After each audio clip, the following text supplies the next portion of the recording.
भस्मासुर नामक राक्षस दुनिया का सबसे ताकतवर असुर बनना चाहता था।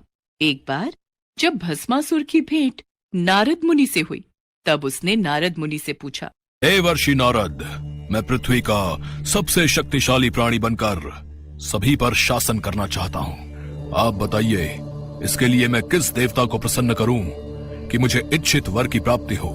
नारायण नारायण, इच्छित वरदान की प्राप्ति के लिए तो भगवान भोलेनाथ की कड़ी तपस्या करनी होगी। भगवान शिव को प्रसन्न करना बेहद आसान है।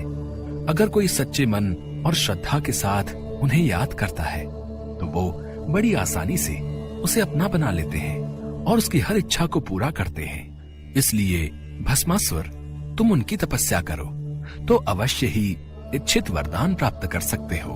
अच्छा, यदि ऐसा है तो देवर्षि नारद, मैं भोलेनाथ को अवश्य प्रसन्न करूंगा। नारायण नारायण नारायण नारायण। नारद मुनि वहां से चले जाते हैं और भस्मासुर जंगल की ओर चला जाता है और जंगल में जाकर वो भगवान शिव से वरदान पाने की लालसा में कड़ी तपस्या करता है।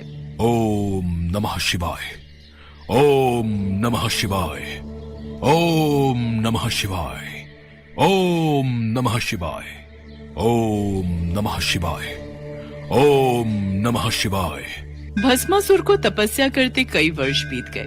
कठिन तपस्या के लिए किए जा रहे मंत्र उच्चारण की ध्वनि कैलाश पर्वत पर विराजमान भगवान शिव के कानों तक पहुंची और वे तपस्या में लीन भस्मासुर के पास पहुंचे।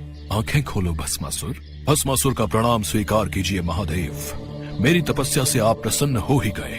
भस्मासुर, तुम्हारी कठिन तपस्या को देखकर तो मुझे प्रसन्न होना ही था।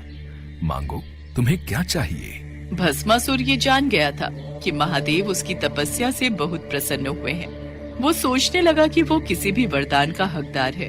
भोलेनाथ, मुझे अमरता का वरदान चाहिए, अर्थात मैं हमेशा इस संसार में जीवित रहूं, मृत्यु भी मेरा कुछ ना बिगाड़ सके।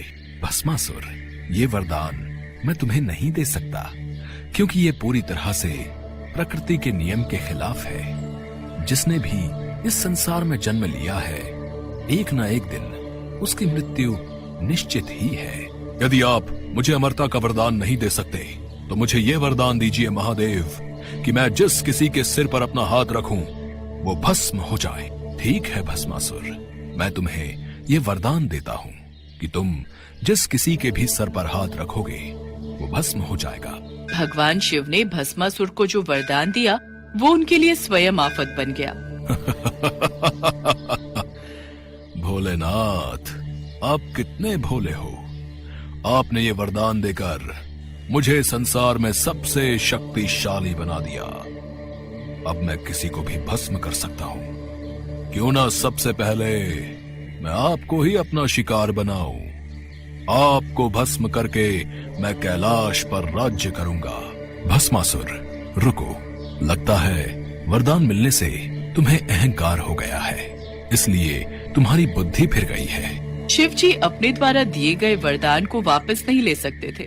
उन्होंने वहाँ से भागने में ही अपनी भलाई समझी, क्योंकि भस्मासुर तो मंद बुद्धि था।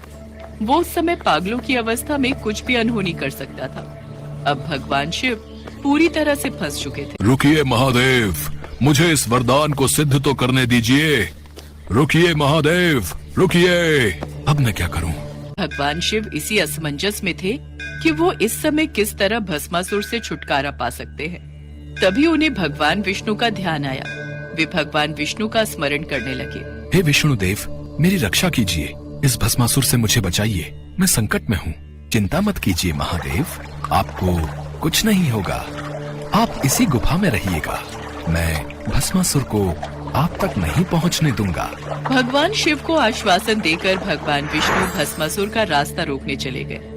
भस्मासुर शिव जी को ढूंढ रहा था कि उसकी नजर एक बेहद खूबसूरत स्त्री पर पड़ी, जिसे देखकर भस्मासुर अपनी सुध-बुध खो बैठा।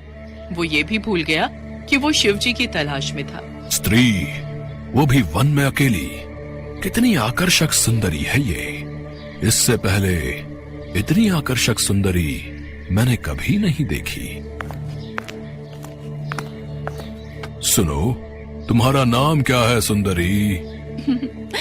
मेरा नाम मोहिनी है।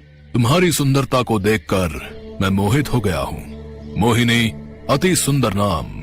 तुम इस घने वन में अकेली क्या कर रही हो?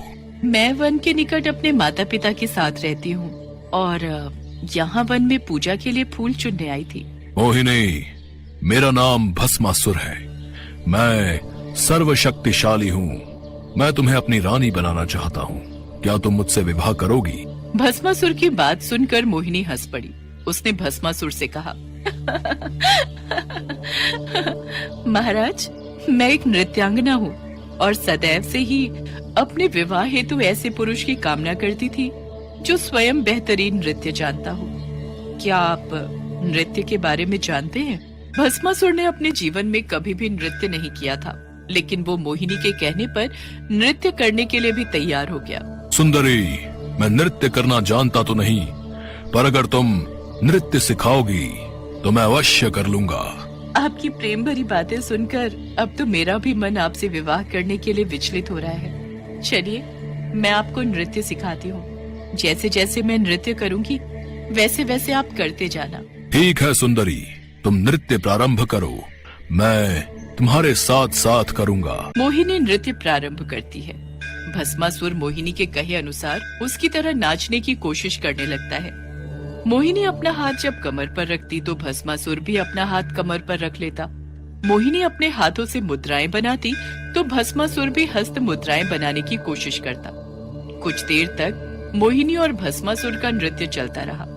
भस्मासुर नृत्य अभ्यास में पूरा डूब चुका था।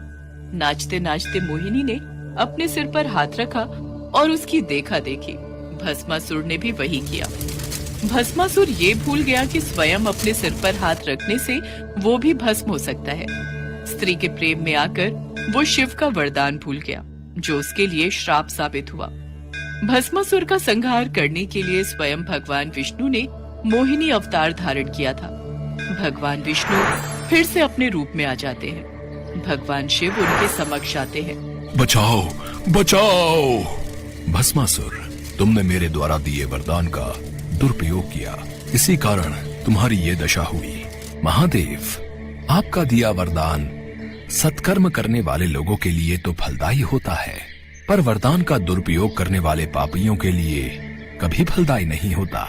आप भोला भंडारी हो भोलेनाथ, इसलिए आपके भोलेपन का फायदा जब भस्मासुर जैसे पापी और दुराचारी राक्षस उठाने लगे तो उनको ऐसा ही दंड भुगतना पड़ता है।